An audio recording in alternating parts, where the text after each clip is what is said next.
আমি আজকে বলছি, যখন 22 তারিখে আমাদেরকে নিয়ে গেল ডিজিএফআই, নিয়ে যে মারছিল যখন, তখন এইভাবে বেঁকে একবার বলছে ও মাগো, ওইভাবে বেঁকে বলছে ও মাগো, ফালায় রেখে 6 জন আমাদেরকে পালাইছে।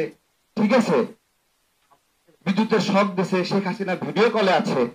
আজকে তারা আমাদেরকে সমালোচনা করার কারণে হুমকি দেয় যে সর্বদলীয় প্রোগ্রামে আমাদেরকে ডাকবে না। আল্লাহ গো বাঁচাও, তারপরে শেখ হাসিনার প্রতি আনুগত্য করি নাই আমরা, আজকে হুমকি দেয় আমাদেরকে। তো আমার প্রশ্ন হলো, এই জুলাইয়ের মধ্যে মানে সারা সময় মাসের পর মাস গেল ঐক্যের কথা বলে না, যখনই গদি নিয়ে আমরা টান দিই তখনই বলে ঐক্য দরকার।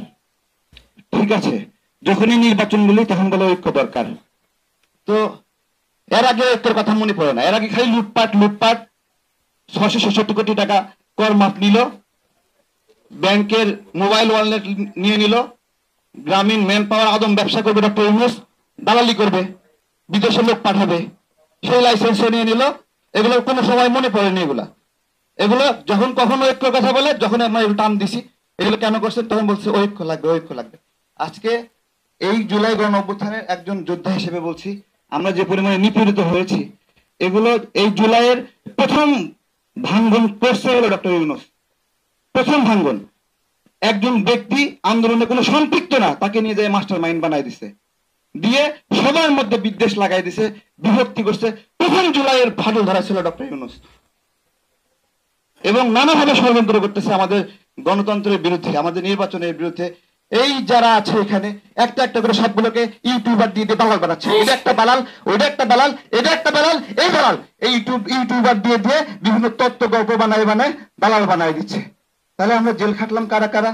স্যার কেন জেল খাটলো, সে কেন নিপীড়িত হইল, আমি কেন, নূর হক নূরকে নিল, এগুলো সব দালাল।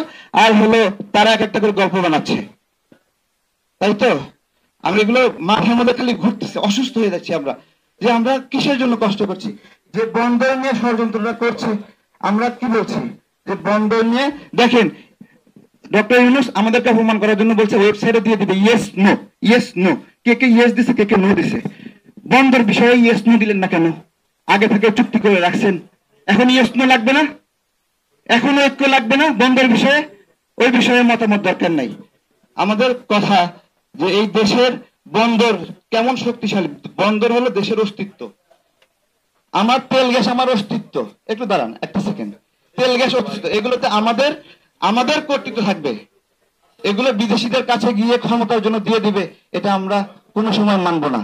আমরা গণঅভ্যুত্থানে যেরকম জীবন ঝুঁকি রেখেছি, বাংলাদেশের সার্বভৌমত্বের ক্ষেত্রে প্রত্যেকটি ক্ষেত্রে আমরা যারা নিপীড়িত হয়েছি, কোনো কোনো কোনো ছাড় হবে না। বিভিন্ন অভিমান করে লাভ নাই। এত অভিমান কিসের, এত অভিমান কিসের, কেন কিসের অভিমান করছেন? যতগুলো বিষয়ে অভিমান করছেন ওইগুলো যদি আমরা মাইনে নেই আপনার বিষয়ে, তাহলে দেশ ধ্বংস হয়ে যাবে। আপনার অভিমান মানে নেওয়া সম্ভব না আমাদের পক্ষে। ধন্যবাদ সবাইকে।